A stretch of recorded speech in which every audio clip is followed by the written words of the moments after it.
Quba rayonunun Üçgün kənd sakini 23 yaşlı Samir Rüstəmovun su kanalına düşdüyü ehtimal olunur.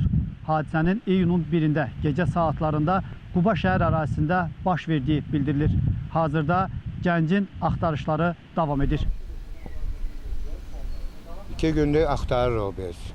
Hamımız gəzirik kənd cəmaatını bir yerdə, bütün hər yeri axtarırıq. Gelmişik dəvəçəyə kimi axtarmışıq. Gündüz işləyiblər bir yerdə, sonra gediblər axşam 7-dən sonra kafeyə. Saat 12-də çıxıblar kafedən.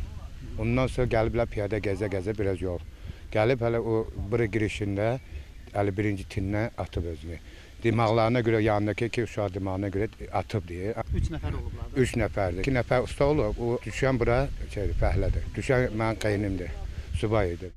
Qeyd edək ki, kanalda batdığı ehtimal olunan Samir Rüstəmov 2 bacının yeganə qardaşıdır. Hazırda Fövqəladə Hallar Nazirliyinin kiçik həcmli gəmilərə nəzarət və sularda xilasetmə dövlət xidmətinin dalğıc xilasediciləri axtarışlar davam etdirirlər.